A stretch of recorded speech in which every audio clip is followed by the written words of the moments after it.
Hey guys, welcome to the Liberal Hive Mind, a channel solely focused on exposing the abundant hypocrisy of the left. Well, leftoids, you're the party of science now, aren't you? And that includes social science and social studies, so I guess you have no choice but to accept this study now, don't you? Well, not exactly. We know one thing about the party of science. They're very selective when it comes to the data now, aren't they? If it doesn't fit their worldview, or rather let me clarify that, not worldview, if it doesn't fit their narrative, then I guess it ain't science. It's only science if the numbers back up their claim. It's only science if the numbers are fudged and the study's one big fraud meant to promote their leftist worldview progressive narrative. The world of academia has been completely corrupted by ideological wannabe communists, and this isn't just lowly universities attempting to climb up the totem pole, attempting to gain recognition due to their incredible research. No, we're talking about the top universities in the world. In this case, we're talking about Harvard University. The world of academic research has been completely corrupted. It's a world that is being manipulated by elite ideologues, and it's not me saying it, it's a Harvard researcher saying it. Leftoids, you might want to close your eyes and block your ears because your narrative that you've been attempting to build over the last X amount of years, well, it's completely fallen apart, and it's a leftist institution known as Harvard University that's collapsed the entire narrative structure. Let me show you guys exactly what I mean by that. We got some stuff to get into, so let's roll the tape. Alright folks, so I don't need too much more context. Let's just play this clip that's currently going viral all over Twitter, and then of course have a conversation. I collected a lot of data. We collected millions of observations on everyday use of force that wasn't lethal. We collected thousands of observations on lethal force. And it was in this moment in 2016 that I realized people lose their minds when they don't like the result. So what my paper showed, you'll see tomorrow, like some of you, was that yes, we saw some bias in the low-level uses of force, every day pushing up against cars and things like that. People seem to like that result. But we didn't find any racial bias in police shootings. Now, that was really surprising to me because I expected to see it. The little-known fact is I had 8 full-time RAs that it took to do this over nearly a year. When I found this surprising result, I hired 8 fresh ones and redid it to make sure.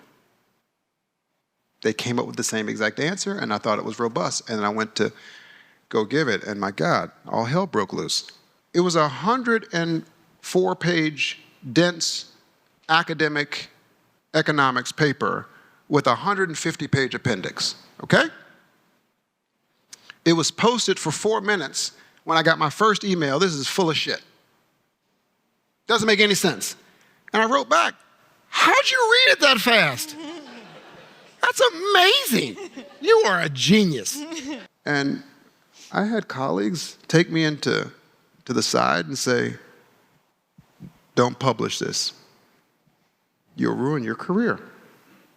I said, what are you talking about? I said, what's wrong with it? Do you believe the first part? Yes.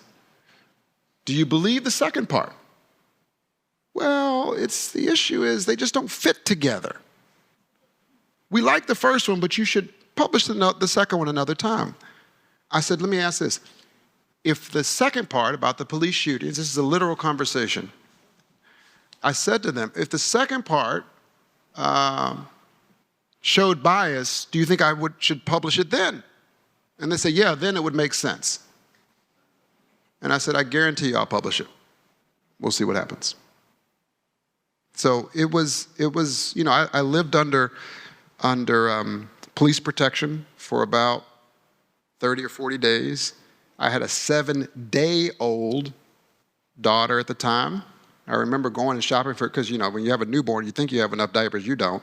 So I was going to the grocery store to get diapers with an armed guard. It was crazy. It was really, truly crazy. Holy frickin' moly, what an accusation. Now, me starting off my reaction by saying holy frickin' moly implies shock and surprise. But there's no shock and no surprise, so maybe I should have said something different. What I just heard was absolutely expected in multiple different aspects. First off, the actual result of the studies, and yes, it's studies, not study, considering they performed it twice and got the same result. The result is totally unsurprising. We already know that. We've analyzed that. It's not the first study to come to that same conclusion. And then, of course, there's the second element, which isn't so surprising, that elite academics at Harvard University attempted to bury the study. Rigorous academics, folks. The party of science. The political side that's right about literally everything, that has the answer to everything, that knows everything. They're basically all-knowing and all-seeing gods. Don't you know that that's the true description of a progressive leftist? Well, apparently not so much. Apparently their worldview is built on a mountain of lies, and in some cases lies by omission. They didn't want it to get out. I wonder why. Maybe because they've built this entire activist sort of apparatus that especially mobilizes during an election season, that takes a situation like the George Floyd incident and blows it out of proportion, literally lying to millions of Americans about the dynamic between white police officers and black citizens. They fundraise billions every election cycle, and so obviously, studies that prove that they're, well, full of crap aren't exactly encouraged, now are they? It turns out it's all one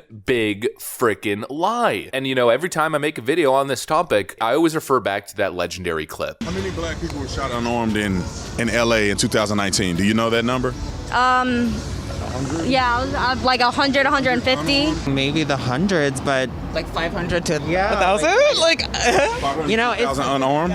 Well, it's only been one. That is the narrative that leftists have created. They have fooled millions into believing that people of color are being indiscriminately hunted in the streets of their neighborhoods by essentially, I guess we could describe it, a KKK force of police officers. Remember when LeBron James tweeted this? Quote, "We're literally, that's an interesting term to use, hunted every day / every time we step foot outside the comfort of our homes. Can't even go for a damn jog, man, like WTF, man, are you kidding me? No, man, for real, are you kidding me? I'm sorry, Ahmaud, rest in paradise, and my prayers and blessings sent to the family." Quote, "Literally hunted every day and every time we leave our home." Yeah, that's the narrative that the left has been building. That's the narrative that drove the 2020 summer of riots. That also drove people to donate and drove people to the ballot box to vote for Joe Biden because supposedly he was the guy to fix it. But of course, it's all a gross exaggeration. In fact, even researchers at Harvard came to that same conclusion. In fact, they came to a much more wild conclusion. Using data from Houston, Texas, where we have both officer-involved shootings and a randomly chosen set of potential interactions with police where lethal force may have been justified, we find after controlling for suspect demographics, officer demographics, encounter characteristics, suspect weapon and year fixed effects, that blacks are actually 27.4% less likely to be shot by a police relative to non-black, non-Hispanics. This coefficient is measured with considerable error and not statistically significant. This result is remarkably robust across alternative empirical specifications and subset of the data. Partitioning the data in a myriad of ways, we find no evidence of racial discrimination in officer-involved shootings. Investigating the intensive margin, the timing of shootings, or how many bullets were discharged in the endeavor, there are no detectable racial differences. And so the study found that actually, unarmed white people were more likely to be shot in their interactions with police officers than other races. You know, this isn't to say that there isn't discrimination in policing in certain aspects. It's not to say that the police across the board are perfect. We all know they aren't. It's just that the narrative that's been spun over the last 10 years, well, is fake. It's wrong. It's incorrect. It simply looks at the totality, it looks at the total numbers and draws a conclusion, ignoring relevant aspects of police encounters, like resisting arrest, acting as if you're reaching for something. We've seen a lot of these supposedly controversial videos where supposedly a victim was shot indiscriminately by police officers. In many cases, the police officer's actions were justified, and it's just an unfortunate situation. If you take all the relevant factors into account and do an empirical analysis, the leftist narrative